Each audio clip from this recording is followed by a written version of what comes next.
नमस्कार। प्राइम न्यूजमा स्वागत छ। म दिपेश किमिरे। म रितासमा मुखिया। सुरु गरौं अहिलेसम्मका हेडलाइन्सबाट। प्रधान न्यायाधीश नियुक्ति प्रक्रिया अघि बढाउन संवैधानिक परिषदको बैठक बोलाउने प्रमुख 3 दल बीच सहमति। संक्रमणकालीन न्यायका विषयमा छलफल। रासोपाका सभापति लामिछानेका सवारी चालक छतबाट खसेको घटना रहस्यमय। प्रहरीको अनुसन्धान जारी। घटनालाई राजनीतिकरण नगर्न आग्रह। गर्मी मौसम सुरु भएसँगै आगलागीको जोखिम। घना बस्ती भएको उपत्यकामा पूर्व तयारीको स्रोत साधन न्यून। दमकल सेवा विस्तार नहुँदा नियन्त्रणमा कठिनाई। सुडानको राजधानी खार्तुममा सेना र अर्धसैनिक बीच भिडन्त जारी। मृत्यु हुनेको संख्या 100 नाग्यो। नागरिक र सेना सहित झण्डै 1000 जना घाइते। र भोलिदेखि एसीसी प्रिमियर कप सुरु हुँदै पहिलो खेलमा नेपाल र मलेसिया बीच प्रतिस्पर्धा। विजेता टिमले एसिया कपमा भारत र पाकिस्तानसँग खेल्न पाउने।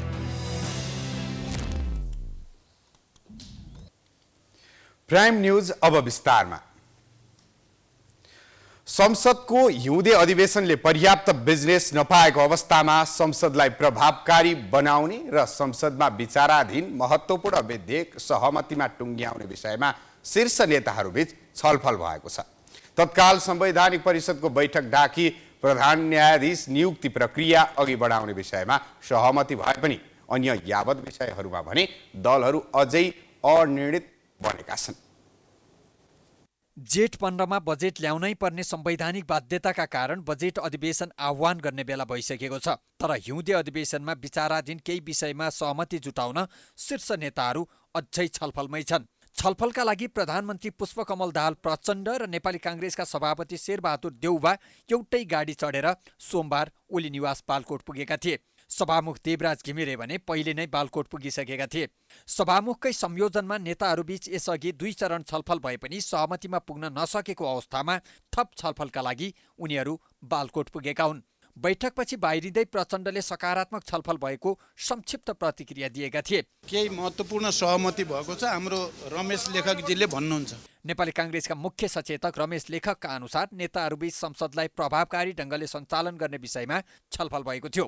त्यस्तै तत्काल संवैधानिक परिषदको बैठक बोलाई प्रधान न्यायाधीश नियुक्ति प्रक्रियालाई अगाडि बढाउने, टिआरसी विधेयक संसदीय समितिलाई पूर्णता दिने विषयमा समेत छलफल केन्द्रित भएको जानकारी लेखकले दिए। प्रधानमन्त्रीजीले संवैधानिक परिषदको बैठक डाक्ने र प्रधान न्यायाधीशको बारेमा निर्णय गरेर अगाडि बढ्ने प्रस्ताव राख्नुभयो। त्यसलाई प्रमुख प्रतिपक्षी दलको नेताले हुन्छ भन्नुभएको छ। एउटा सहमति भएको छ। चाँडै संवैधानिक परिषदको बैठक बसेर यो विषयलाई टुङ्ग्याउने छलफल भएको निर्णय भएको छ। त्यसका सँगसँगै अब टिआरसीको पनि चाहिँ त विषयमा छलफल भएको छ। त्यो पनि महत्त्वपूर्ण विषय हो। त्यसमा पनि छलफल गरेर अगाडि बढ्नुपर्छ भन्ने कुरा भएको छ।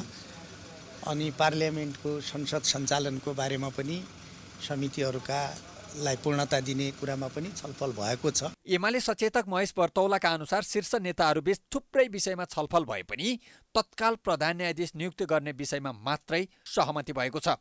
अन्य विषयमा छलफल गर्दै जाने समझदारी बनेको छ। सरकारलाई आज हामीले भन्यौँ तत्काल अविलम्ब संवैधानिक परिषदको बैठक बसोस्। त्यसमा हामी तयार छौँ। छलफल गरेर टुङ्ग्याउन तयार छौँ। यसमा हाम्रो कुनै फरक कुरा हुँदैन। तर प्रधान न्यायाधीश नियुक्तिको प्रक्रिया अविलम्ब अगाडि बढाइयोस् भन्यो।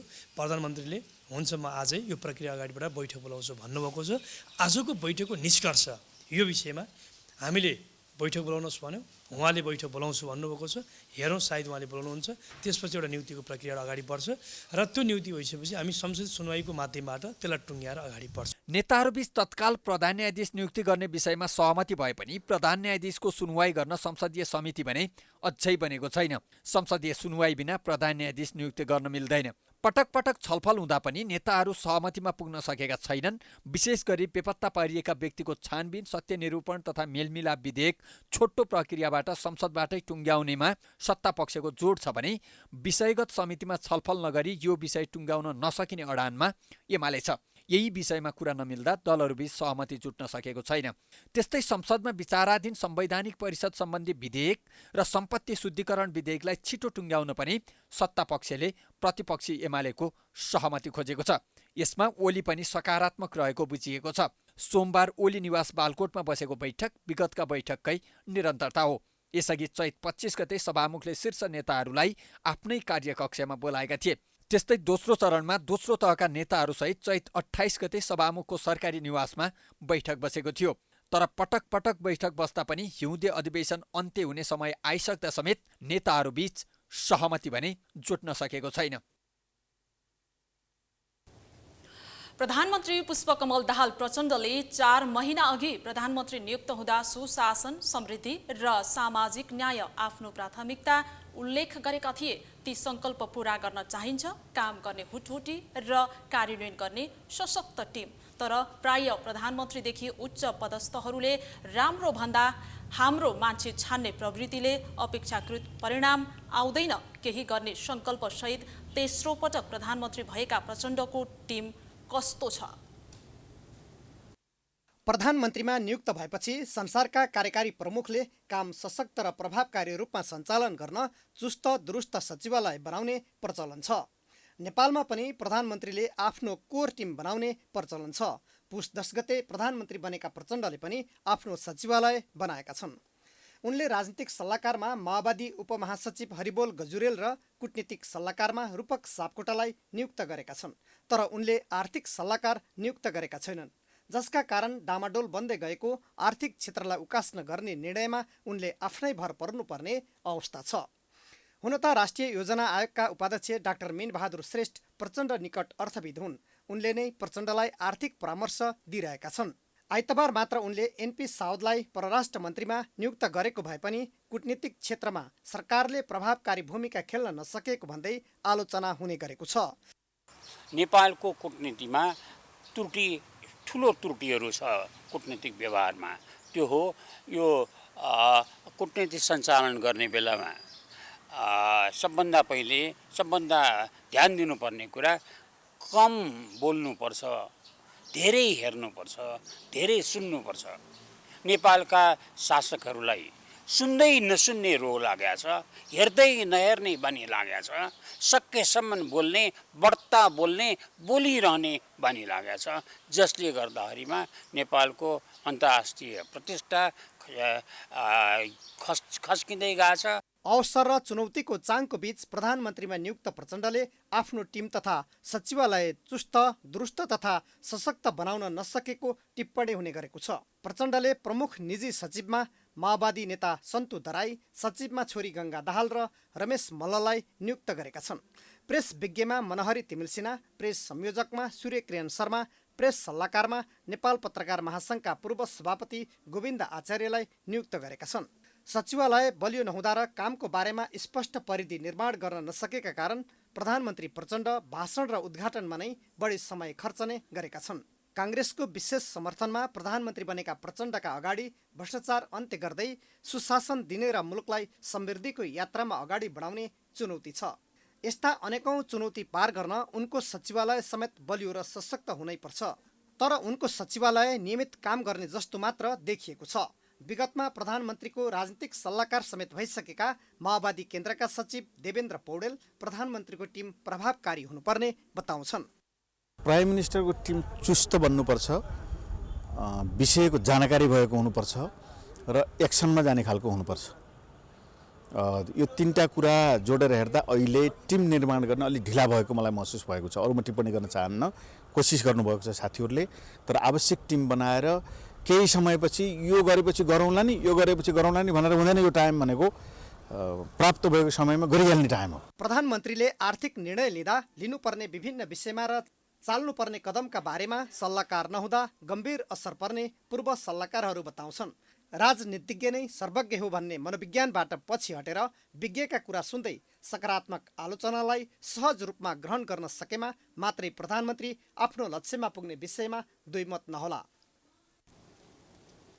संसदीय निर्वाचनले माओवादीलाई तेस्रो शक्तिको रूपमा स्थापित गर्यो। तेस्रो शक्तिको रूपमा स्थापित भए पनि अस्थिर सत्ता समीकरणका कारण प्रचण्ड प्रधानमन्त्री बनेका छन्। तर उनको पार्टी भने कमजोर बन्दै गएको छ। विगतमा गरिएका प्रतिबद्धता पूरा गर्न नसक्नु, पार्टी विभिन्न समूहमा विभाजन हुनु लगायतका कारणले माओवादी कमजोर बनेको राजनीतिका जानकारको बुझाइ छ। नेकपा माओवादी केन्द्रका अध्यक्ष पुष्पकमल दाहाल प्रचण्ड नेपाली राजनीतिका चतुर खेलाडी हुन्। संसदमा तेस्रो शक्तिको रूपमा जनताले स्थापित गरेको भए पनि सत्ता शक्ति तथा हर्वाफिलो जीवनशैली आर्जन गर्न सकिने कार्यकारी पद प्रधानमन्त्रीमा प्रचण्ड विराजमान छन्। तर उनको पार्टी भने क्रमशः कमजोर बन्दै गएको छ। गत शुक्रबार पार्टी मुख्यालयमा सम्पन्न पदाधिकारी बैठकमा अध्यक्ष प्रचण्डले पार्टी संगठन बलियो बनाउन अन्य नेताले ध्यान नदिएकोमा रोष प्रकट गर्दै सडक र सदनसम्म आफै अगाडि बढ्नुपर्ने अवस्था रहेको भन्दै चिन्ता व्यक्त गरेका थिए। एमाले अध्यक्ष ओली झैं प्रचण्ड पनि माओवादीमा सर्वशक्तिमान नेता मानिन्छन्। उनले चाहेमा जुनसुकै नेता कार्यकर्तालाई उपल्लो पदमा पुर्याउन सक्छन्, जसका कारण माओवादीमा संगठन निर्माण भन्दा पनि नेताको स्तुतिगानमा नै समय खर्चिने गर्छन्। दोस्रो संविधान सभापछि नेतृत्वकै कार्यशैलीका कारण माओवादी फुटेर आधा दर्जन बढी समूह बनेका छन्। 2074 सालको संसदीय निर्वाचनमा 53 सिट जितेको माओवादी 5 वर्षपछि 32 सिटमा खुम्चिएको छ। सरकारको नेतृत्व गरे पनि पार्टी कमजोर बन्दै गएपछि कसरी पार्टी बलियो बनाउने भनेर बहस सुरु भएको छ। संसदीय राजनीतिमा रमाउँदा र जनताका मुद्दा उठाउन नसक्दा पार्टी कमजोर बन्दै गएको नेताहरू नै स्वीकार्छन्। मुख्य कारण चाहिँ नि पार्टीभित्रको विभाजन नै हो। अब एउटा माओवादी पार्टी विभाजित भएर 10-10 ग्रुपमा विभाजित हुँदाखेरि त्यसले जनतामा कार्यकर्तामा अलिकति निराशा आएको हो। पार्टी एउटा संसदीय खेलमा अल्मलिँदै गयो र हाम्रो काम जनताको बिचमा झाँगिन सकेन र जनताका मुद्दाहरू हाम्रो निम्ति प्रमुख मुद्दा बन्न सकेनन्। हामी कमजोर हुनुको एउटा फुट विभाजन एउटा कारण हो। अर्को जनताका मुद्दा प्रमुख नहुनु पनि अर्को कारण हो। त्यसो बनाएर जान सक्यौँ भनेदेखि अहिले पनि मैले के देख्छु भन्दाखेरि अब माओवादी त योभन्दा तल जाने ठाउँ त कति होला र भन्ने जस्तो भइसकेको छ। त्यसकारण हामी जमिनमा ठोकिएका छौँ। यसपछि बल गऱ्यौँ भनेदेखि चाहिँ नि माथि नै आउने हो जति आउन सक्छ पार्टी।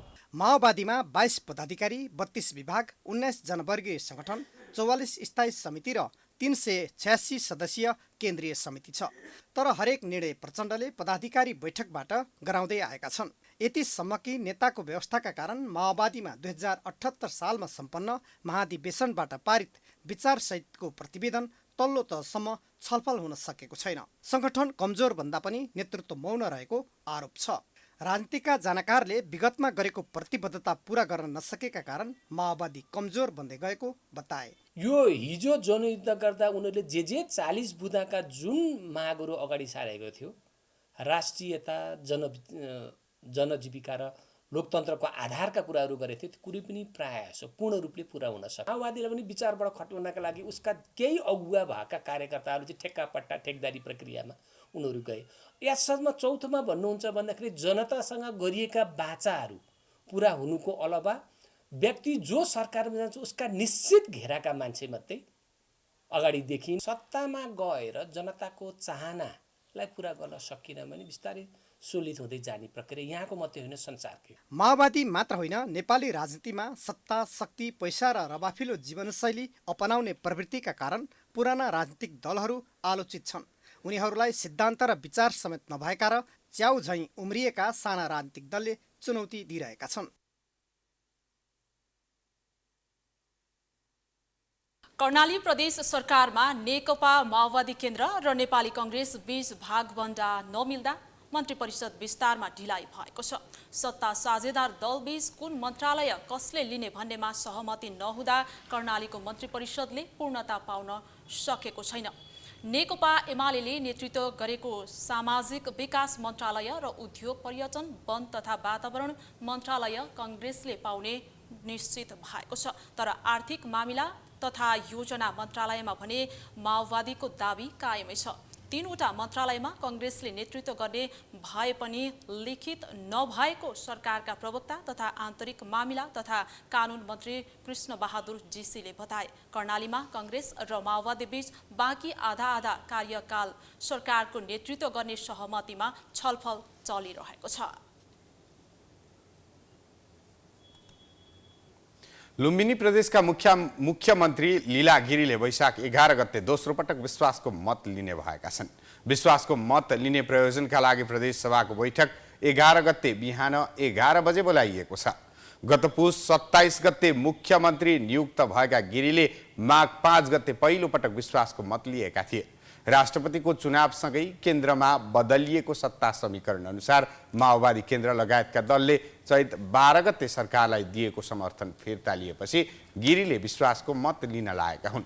87 सांसद रहेको लुम्बिनीमा बहुमतका लागि 44 मत चाहिन्छ। अहिले एमालेका 29 र राप्रपाका 4 सांसदले मात्रै सरकारलाई समर्थन गरेका छन्।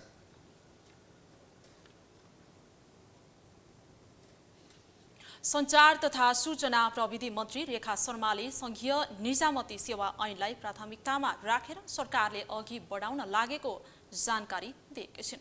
आज बसेको राष्ट्रिय सभाको बैठकमा राष्ट्रिय सरोकार तथा समन्वय समितिको वार्षिक प्रतिवेदनमाथि उठेका प्रश्नको जवाफ दिँदै उनले संघीय संरचनाको सफल कार्यान्वयनका लागि सरकारले आवश्यक कानूनलाई प्राथमिकतामा राखेको भन्दै संघीय निजामती सेवा ऐन कानून मन्त्रालयमा अन्तिम चरणमा रहेको बताइन्। उनले छिट्टै मन्त्री परिषदबाट उक्त विधेयकलाई संसदमा प्रस्तुत गर्ने निर्णय हुने बताइन्। मन्त्री शर्माले पूर्वाधार निर्माणमा देखिएका समस्याहरूका विषयमा मन्त्री परिषदमा गम्भीर रूपमा छलफल भएको र सार्वजनिक खरिद ऐनलाई संशोधन गरी विभिन्न समस्याहरू समाधान गर्न सरकारले तयारी गरिरहेको बताइन्।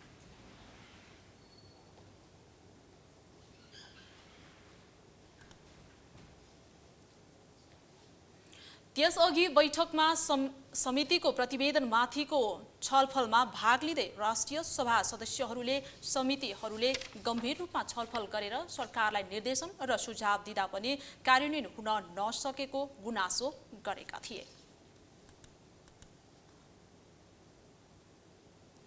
प्राइम न्यूज अझै जारी छ, हामी ब्रेकपछि आउँछौँ।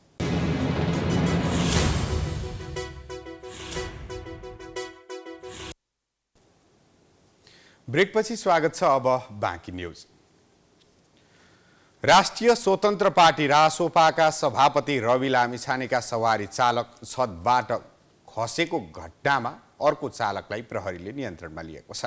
लामिछानेका चालक शम्भु भनिने दिलबहादुर थापा छतबाट खसेको घटनामा सोही पार्टीका प्रवक्ता मुकुल ढकालका सवारी चालकलाई नियन्त्रणमा लिएको हो। भरतपुर 11 स्थित लामिछाने बस्ने गरेको घरमा सुतेका 35 वर्षका थापा राति घरको छतबाट खसेका थिए। चालकको अपरेसन सकिएको छ। थापाको अपरेसन सकिए पनि भेन्टिलेटरमा राखिएको छ। उनको स्थिति नाजुक रहेको बताइएको छ। थापासँगै सुतेका प्रवक्ता ढकालका सवारी चालक कालुराम राजवंशीलाई नियन्त्रणमा लिएर प्रहरीले सोधपुछ गरिरहेको छ। पुरानो मेडिकल कलेजमा उपचाररत थापाको अवस्था गम्भीर रहेको प्रहरीले जनाएको छ। भरतपुर महानगरपालिका वाडा नम्बर 11 मा रहेको लामिछानेको भाडाको घरको तेस्रो तलाबाट लामिछानेका चालक थापा खसेको सीसीटीभी फुटेजमा देखिन्छ। थापा कसरी छतबाट खसे भन्ने बारेमा थप अनुसन्धान गरेर मात्र सार्वजनिक गर्ने प्रहरीले जनाएको छ। आइतबार दिनभर घर दैलो र तनहुँको दमौलीमा आयोजित चुनावी सभा सकेर राति लामिछाने थापाले चलाएकै गाडीमा घर फर्किएका थिए। उनीहरू सोमबार बिहान भरतपुरमा घर दैलो सकेर बारा जाने कार्यक्रम थियो। आजै बारा क्षेत्र नम्बर 2 को चुनावी कार्यक्रममा सहभागी हुने तय भइसकेको भए पनि दुर्घटनापछि त्यहाँको कार्यक्रम स्थगित गरिएको थियो। यसैबीच रवि लामिछानेले आफ्ना गाडी चालक दुर्घटनाको विषयलाई राजनीतिकरण नगर्न आग्रह गरेका छन्। सोमबार दिउँसो फेसबुक मार्फत उनले चोटका बेला सहानुभूति र प्रार्थनाको साटो नुनचुक नछर्कन आग्रह गरेका हुन्।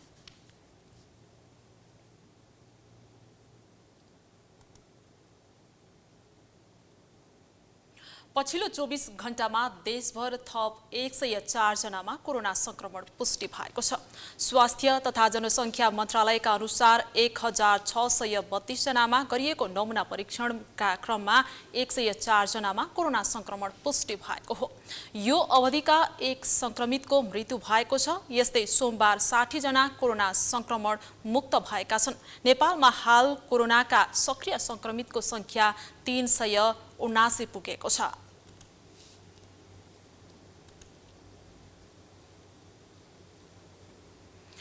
चैत र वैशाख महिनामा आगलागीको लागि उच्च जोखिमपूर्ण समय मानिन्छ। त्यसो त आगलागीको जोखिम जुनसुकै समयमा पनि हुने भएकोले यसबारे सतर्कता र पूर्व तयारीले विशेष अर्थ राख्छ। आगलागी भइसकेपछि नियन्त्रणका लागि दमकल सेवा नै पहिलो प्राथमिकता हुने गर्छ। तर नेपालमा अझै पनि 6 तलाभन्दा माथि आगलागी भएमा नियन्त्रण गर्न सक्ने क्षमता विस्तार हुन सकेको छैन। आगलागी नियन्त्रण भन्ने बित्तिकै दमकल पहिलो प्राथमिकतामा पर्छ। अहिले नेपालमा दमकल बिना आगलागी नियन्त्रण सोच्नै सकिन्न। विशेष गरी शहरमा हुने आगो नियन्त्रणमा लिन दमकल बिना असम्भव छ। आगलागीका घटनामा दमकल जति चाँडो पुग्न सक्यो त्यति क्षति कम हुने हो। तर अहिलेको परिस्थितिमा दमकल समयमै पुग्न नसक्दा पनि धेरै क्षति हुने गरेको छ। राष्ट्रिय विपद व्यवस्थापन तथा न्यूनीकरण ऐनले पनि हरेक स्थानीय तहमा दमकल अनिवार्य गरेको छ। तर अझै पनि धेरै स्थानीय तहमा दमकल सेवा छैन। भएका दमकलहरू पनि आधुनिक र अन्तर्राष्ट्रिय स्तरमा प्रयोग हुने खालका छैनन्। नेपालमा प्रयोग हुने दमकलमा न्यूनतम सुविधा मात्रै छन्। त्यसमा पनि उपत्यकामा हुने ट्राफिक जाम र साँघुरो बाटोको कारण पनि दमकल समयमै घटनास्थल पुग्न नसक्ने समस्या व्याप्त छ। खबर प्राप्त भएको 1 मिनेटमा यहाँबाट मुभ सक्न चाहिँ, तर अब बाटोको कन्डिसनले त्यहाँको ट्राफिक जामको कारणले गर्दा कतै कतै अलि लेट हुन सक्छ। तर हामी जुन पोइन्टबाट नजिक हुन्छ त्यो ठाउँमा जानलाई रामिटी नजिक हुन्छ, बुढानीलकण्ठ नजिक हुन्छ, ललितपुर नजिक हुन्छ, भक्तपुर नजिक हुन्छ, पहिला उसलाई पठाइसकेर अनि अर्को थप सपोर्टमा जाने हाम्रो चलन छ। अहिलेको अवस्था आगोलागी हुनुको कारण मध्ये 70% विद्युत सर्टका कारण हुने गरेको छ। त्यसबाहेक यस मौसममा वनजङ्गलमा नियत बस र असावधानीका कारण पनि आगो लाग्ने गर्छ। जे जसरी आगो लागीका घटना भए पनि यसलाई नियन्त्रण गर्नका लागि दमकल पहिलो हतियार हो। आगलागी भएको ठाउँमा आवश्यकता अनुसार स्थानीय, नेपाल प्रहरी, सशस्त्र प्रहरी र नेपाली सेना सहितको सहयोगमा नियन्त्रण हुन्छ। अहिले उपत्यका लगायतका स्थानमा 3वटा फायर स्टेसन छन्, 8वटा दमकल र 2वटा ल्याडर र एउटा रेस्क्यु ट्रक छन्, जसका लागि 57 जना जनशक्ति तयारी अवस्थामा रहने गरेका छन्। 8वटा दमकल, 2टा ल्याडर र एउटा रेस्क्यु ट्रक गरेर हामीसित अहिले सबै कन्डिसनवाला भनेको सबै हामी मुभमेन्ट गराउन सक्ने हिसाबमा तयारीका साथ बसेका छौँ भने त्यसको अलावा हामीसित मेन पावर अहिले 57 जना। हामी अहिले हरेक एङ्गलबाट नियाली पनि रहेका छौँ र हामी त्यसको तयारी पनि छौँ। नेपालमा रहेका दमकलहरू अहिले पनि 6 तलाभन्दा माथि आगो निभाउन सक्ने अवस्थामा छैनन्। युद्ध बारुद नियन्त्रणले बढीमा 7 देखि 8 तलासम्म लागेको आगो ल्याडर प्रयोग गरेर निभाउन सक्छ। तर त्योभन्दा ठूलो तल्लामा आगो लागि भए निभाउन सक्ने अवस्था छैन। काठमाडौँमा व्यापारिक प्रयोजनका लागि 20 तलासम्म अग्ला भवन निर्माणको अनुमति दिने सरकारले यस्ता जोखिमका बारेमा कुनै तयारी गरेको छैन। यस्ता स्थानमा आगलागी भएमा के गर्ने भन्ने विषयमा भने अझै मौन छ। मिटर ब्याजी पीडित र प्रहरी बीच झडप भएको छ। सोमबार रत्न पार्क स्थित शान्ति बाटिकामा पीडितहरूले गरेको प्रदर्शनका क्रममा प्रहरीले रोक्न खोज्दा उनीहरू बीच झडप भएको हो। प्रदर्शनमा निस्किएका मध्ये 30 जना मिटर ब्याज पीडितलाई प्रहरीले नियन्त्रणमा लिएको बताएको छ। झडपमा परि केही मिटर ब्याज पीडित घाइते भएका छन्।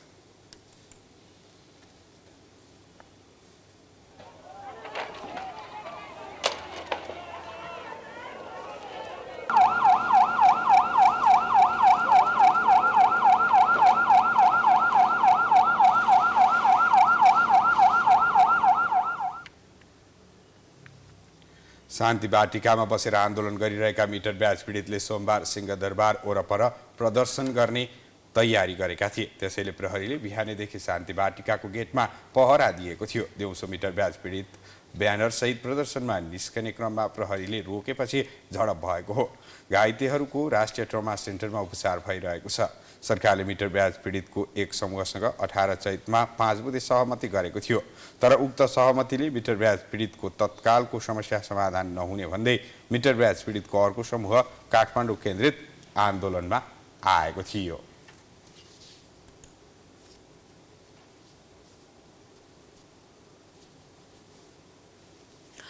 सिंहदरबारको फोहोर नउठाएको विषयमा काठमाडौँ महानगरपालिका भित्र 4 सर्वोच्च अदालतमा रिट दर्ता भएको छ।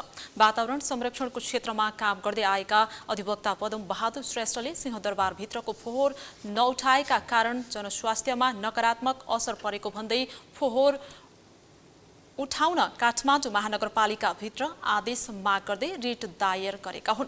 उक्त रिट निवेदनमाथि मंगलबार प्रारम्भिक सुनवाई हुने सर्वोच्च अदालतले जनाएको छ। संघीय सरकारले आफूले राखेको माग पूरा नगरेको भन्दै महानगरपालिकाका मेयर बालिन शाहले फोहोर संकलन गर्ने कम्पनीलाई सिंहदरबार भित्रको फोहोर नउठाउन निर्देशन दिएका छन्। मेयरको निर्देशनपछि 8 दिनदेखि सिंहदरबार भित्रको फोहोर संकलन भएको छैन। काठमाडौँको सुकुम्बासी बस्ती हटाउन गृह मन्त्रालय र स्थानीय सरकारले सहयोग नगरेको भन्दै उनले आक्रोश पोखेका थिए। महानगरपालिकाले फोहोर नउठाउने घोषणा गरेपछि सरकारले समेत उनलाई सचेत गराउने निर्णय गरेको थियो। सामाजिक अभियन्ता दुर्गा प्रसाईले वैदेशिक रोजगारीमा विदेश गएर अलपत्र परेका नेपालीको उद्धार गरेका छन्। आज पत्रकार सम्मेलन गर्दै प्रसाईले अहिलेसम्म विभिन्न कारणले अलपत्र परेका 242 जना र विभिन्न मुद्दामा जेल जीवन बिताइरहेका 42 जनाको उद्धार गरिएको बताएका हुन्। त्यस्तै प्रसाईले यस अभियानको मुख्य उद्देश्य देशमै रोजगारीको सृजना गर्नु र युवाहरूलाई देशमै गरी खाने वातावरण बनाउनु रहेको दावी गरे। स्वदेशमै रोजगारीको अवसर सृजना भएमा युवाहरू विदेशिनु नपर्ने र त्यहाँ गएर अलपत्र पर्नु नपर्ने उनको भनाइ छ। यसरी युवाहरू बाहिर जानु भएन। मैले भने त अघि 21औं शताब्दीमा दुर्गा प्रसाईले घाँस बाँस र कपास खोज्दैछ। ठुलो कुरा त्यो हो। अरू देशका मान्छे चन्द्रमामा घर बनाएर बस्न थाले हैन। मेरो देशको मान्छे आज घाँस बाँस र कपासको खोजीमा छ भनेपछि यहाँभन्दा दुःखको कुरो केही पनि छैन।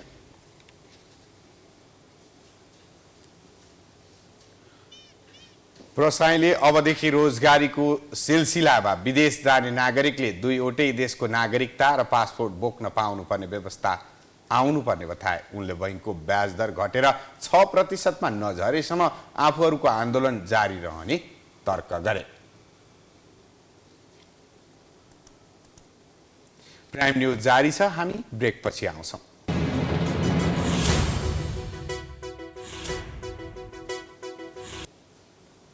ब्रेकपछि पुनः स्वागत छ। अब बिजनेस न्यूज।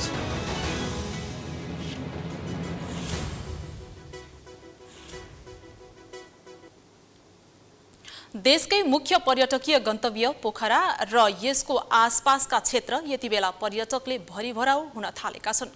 नयाँ वर्ष सुरु भएसँगै पोखरामा आन्तरिक तथा विदेशी पर्यटकले चहल पहल बढाएका छन्। देशकै पर्यटकीय गन्तव्य पोखरामा नेपाली नयाँ वर्ष सुरु भएसँगै आन्तरिक तथा विदेशी पर्यटकहरू बढेका छन्। नयाँ वर्ष मनाउन आएका पर्यटकहरूले पोखरामा चहल पहल बढाएका छन्। फेवाताल, बिन्दवासिनी मन्दिर, पातले छाँगो, बेगनासताल लगायतका पोखराका पर्यटकीय स्थलमा पर्यटकको बाक्लो उपस्थिति छ। आन्तरिक तथा बाह्य पर्यटकको पर्यटकीय गतिविधिले कोरोनाले सुस्ताएको पर्यटन क्षेत्र उकास्ने अनुमान थालिएको छ। पर्यटकको संख्या बढेसँगै पोखराका होटल, रेस्टुरेन्ट, ट्रेकिङ तथा ट्राभल एजेन्सी लगायतका पर्यटन व्यवसायीहरू हर्षित देखिएका छन्। कोरोना कहरले गतिविधि ठप्प नै हुँदा शून्यमा झरेको अर्थतन्त्र पछिल्लो समयको पर्यटकीय गतिविधि पुनः चलायमान हुने अपेक्षा गरिएको छ। कोरोना महामारी र केही समय अघिको विमान दुर्घटनाले पोखरामा पर्यटकको कम आगमन हुने गरेको थियो। पुरानै वर्षहरूमा जस्तै पर्यटकहरू पोखरामा आउन थालेको र यसले आर्थिक सुधारमा महत्त्वपूर्ण भूमिका खेल्नेमा पर्यटन व्यवसायी आशावादी छन्। माघ र फागुन त ठप्पै भयो। अहिले चाहिँ अलिअलि विदेशी पर्यटकहरू आउनुभएको छ र बाहिरी पर्यटक र आन्तरिक पर्यटक साथसाथै भारतीय पर्यटक पनि अलिकति लेक साइडमा चहल पहल देखिएको छ। तर यो जति चहल पहल अहिले जति देखिन्छन् त्योभन्दा नि हजुरको 55% अझै धेरै भइदिएदेखि अरू चाहिँ पर्यटन क्षेत्र अलिकति सुधार हुन्थ्यो कि पर्यटन क्षेत्रमा परेको घाटा भन्छ नि, अब घाटालाई अलिकति मलमपट्टि लाउने हुन्छ कि भन्ने मेरो धारणा छ। पर्यटक बढेसँगै पर्यटकीय स्थल फेवातालमा डुङ्गा चढ्नेहरूको घुइँचो लागेको छ। नयाँ वर्ष सुरु भए यता तालमा डुङ्गा चढेर तालबाराही मन्दिरको दर्शन गर्ने स्वदेशी तथा विदेशी पर्यटकहरू वृद्धि भएको डुङ्गा व्यवसायीहरू बताउँछन्। गत माघ 1 गते भएको विमान दुर्घटनापछि पोखराको पर्यटन सुस्ताएको थियो। पछिल्लो समय आन्तरिक तथा बाह्य पर्यटक बढेसँगै पर्यटन व्यवसायी उत्साहित छन्। 7औं चितवन अन्तर्राष्ट्रिय औद्योगिक प्रदर्शनी वैशाख 22 गतेदेखि चितवनको भरतपुरमा आयोजना हुने भएको छ। चितवन उद्योग सङ्घको आयोजना र नेपाल उद्योग परिसङ्घको प्रवर्धन सहयोगमा हुने प्रदर्शनी 3 दिनसम्म चितवन प्रदर्शनी केन्द्र भरतपुरमा आयोजना हुन लागेको हो। चितवन उद्योग सङ्घ र नेपाल उद्योग परिसङ्घले सोमबार काठमाडौँमा पत्रकार सम्मेलन गर्दै उद्यमशीलता विकास र औद्योगिक उत्पादकत्व अभिवृद्धि गर्ने औद्योगिक प्रदर्शनी आयोजना गर्न लागेको जनाएको हो। प्रदर्शनीमा राष्ट्रिय र अन्तर्राष्ट्रिय गरी 200 बढी प्रविधि सहितको प्रदर्शनीका स्टल रहने चितवन उद्योग सङ्घका अध्यक्ष त्रिलोचन कणेलले जानकारी दिए। नेपाली उत्पादनको बजारीकरण र प्रविधि हस्तान्तरणका लागि प्रदर्शनी उपयुक्त हुने उनको भनाइ छ।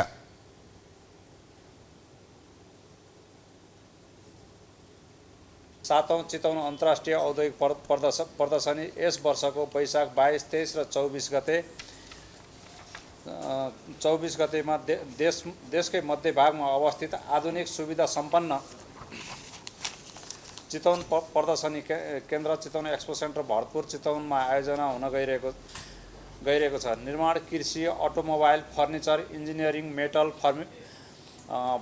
Pharmaceutical, textile, printing, packaging, plastic, पर्यटन, फुड एन्ड बेभरेज तथा अन्य सेवामूलक उद्योगहरूको उत्पादन र सेवाको प्रदर्शनी हुनेछन्। यी उद्योगहरूलाई उपयोगी हुने आधुनिक मेसिन, यन्त्र, उपकरण र प्रविधि प्रदर्शनसहित राष्ट्रिय तथा अन्तर्राष्ट्रिय गरी 200 भन्दा बढी स्टलहरू रहनेछन्। त्यस्तै नेपाल उद्योग परिसङ्घका अध्यक्ष विष्णुकुमार अग्रवालले मुलुकमा देखिएको आर्थिक समस्याका कारण उद्योग क्षेत्रमा समेत समस्या परिरहेको अवस्थामा औद्योगिक प्रदर्शनी हुनु सकारात्मक भएको बताए। यसले सम्पूर्ण उद्योगीहरूको मनोबल बढाउन मद्दत पुग्ने उनको विश्वास छ। कठिन परिस्थितिमा जब मनोबल डाउन हुन्छ त्यो बेलामा पोजिटिभ सन्देश दिनुपर्ने पनि एकदम ही आवश्यक छ। अरू मैले यो लिएको छु कि यो प्रदर्शनीले सबैमा एउटा पोजिटिभ सन्देश पनि दिन्छ र सबैलाई अलिकति ऊर्जाको पनि प्रत्याभूति गराउँछ। मलाई यो एक्जिबिसनले लाउँछ। हालांकि यस्तो स्थितिमा यस्तो एक्जिबिसनको आयोजना गर्न पनि कठिन हुन्छ किनकि सबैले पार्टिसिपेट गर्न खोज्दैन, बाहिरबाट पनि मान्छेहरूले आउन खोज्दैन। त्यस्तो परिस्थितिमा पनि म चितवन उद्योग सङ्घले जुन एउटा कठिन पीडा उठाउनु भएका छन् त्यसको लागि म धन्यवाद दिन चाहन्छु। औद्योगिक प्याकेजिङ, पूर्वाधार, अटोमोबाइल्स, कृषि जस्ता क्षेत्रका प्रविधि प्रदर्शनीमा बढी प्राथमिकता रहेको आयोजकले बताएको छ। अब sports news.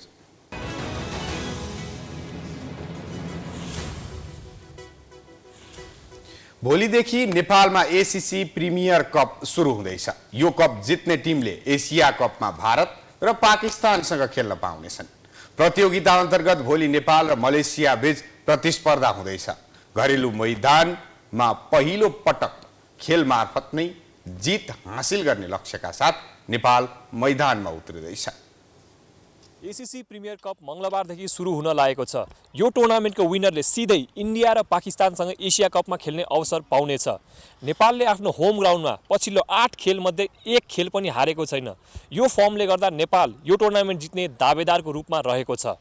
ACC premier cup भोलिबाट सुरु हुँदैछ। नेपालमा आयोजना हुन लागेको यो प्रतियोगिताको विजेताले आगामी सेप्टेम्बरमा पाकिस्तानमा हुने 1 दिवसीय एसिया कपमा समूह एमा भारत र पाकिस्तानसँग खेल्ने अवसर पाउनेछन्। यसकारण पनि एसीसी कपलाई नेपालले प्रतिष्ठाको रूपमा लिएको छ। यो प्रतियोगिताको समूह एमा नेपाल, ओमन, कतार, मलेसिया र साउदी अरेबिया छन्। समूह बीमा युएई, हङकङ, कुवेत, सिङ्गापुर र बहराइन छन्। नेपालले 3 खेल टियु मैदानमा खेल्दा 1 खेल मूलपानीमा खेल्नेछ। नेपाल, हङकङ, युएई र ओमनलाई उपाधिका दावेदार टोलीका रूपमा हेरिएको छ। यी चारमध्ये एकले एसिया कपमा स्थान बनाउनेछन्, जसमा ओमन र नेपाल पहिलोपटक एसिया कप खेल्ने सोचमा हुनेछन्। नेपालले आइसिसी विश्वकप लिग 2 त्रिकोणात्मक ओडिआई सिरिजमा पछिल्ला 12 मध्ये 11 खेल जितेको थियो। त्यसैको कारण नेपालको मनोबल र सम्भावना उच्च छ।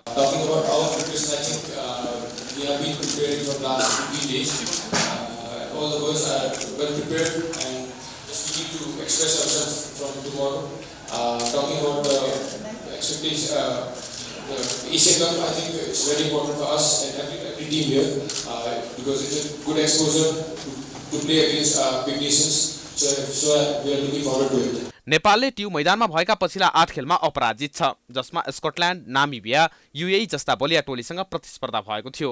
घरेलु मैदान, उच्च मनोबल, दर्शक, कन्डिसन, उत्कृष्ट ब्याटिङ लाइनअप र देसाईको आगमनले नेपाल अन्य टोलीभन्दा तुलनात्मक रूपमा बलियो देखिन्छ। नेपालले लिग 2 को अन्तिम सिरिजबाट टोलीमा कुनै पनि परिवर्तन गरेको छैन। नेपालले डेथ ओभर र पावर प्लेमा बलिङ सुधार गर्नुपर्ने हुन्छ। प्रशिक्षक मन्टी देसाई पनि यस विषयमा सचेत देखिन्छन्।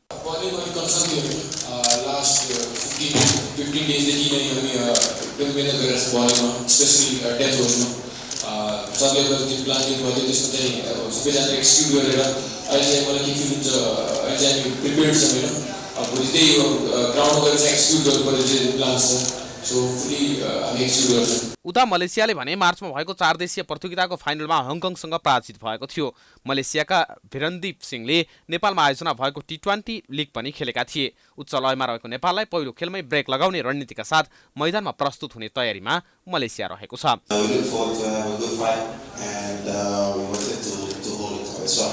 So I think for Malaysia, we are still in the development country for cricket. I think the expectation is always high, and we come here for the best. So I think hopefully good things will come for us. प्रतियोगितामा सहभागी सबै टिमको लक्ष्य Asia कपमा स्थान बनाउनै रहनेछ। फलत सबै टोलीले यो प्रतियोगितालाई प्रतिष्ठाको विषय बनाएका छन्। ब्याटिङमा घरेलु मैदानमा शानदार प्रदर्शन गर्दै आएको नेपाल बलिङमा पनि सुधार गरेमा एसिया कप उसको लागि धेरै टाढा छैन। नेपालले मलेसियालाई हराएर आफ्नो विनिङ मोमेन्टम कन्टिन्यू गर्न चाहन्छ। क्यामेरामा दिनेश सार्कीका साथ फायज होदा, प्राइम टेलिभिजन, कृतिपुर। हामी प्राइम न्युजको अन्त्यमा आइपुगेका छौं। जाँदा जाँदै हेडलाइन्स पुनः एकपटक। प्रधान न्यायाधीश नियुक्ति प्रक्रिया अघि बढाउन संवैधानिक परिषदको बैठक बोलाउने प्रमुख 3 दलबीच सहमति। संक्रमणकालीन न्यायका विषयमा छलफल। रासोपाका सभापति लामिछानेका सवारी चालक छतबाट खसेको घटना रहस्यमय। प्रहरीको अनुसन्धान जारी। घटनालाई राजनीतिकरण नगर्न आग्रह।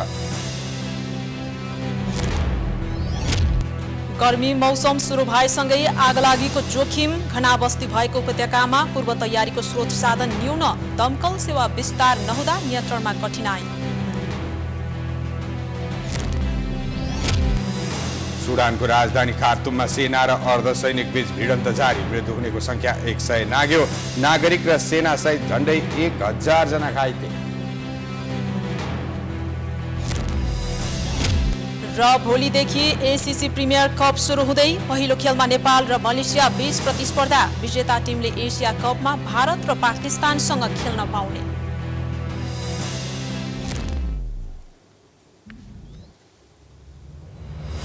प्राइम न्युज अहिलेलाई सकियो। यसपछिको कार्यक्रम जनता जान्न चाहन्छन् ऋषि धमलाको साथमा हेर्दै गर्नुहोला प्राइम टेलिभिजन। नमस्कार।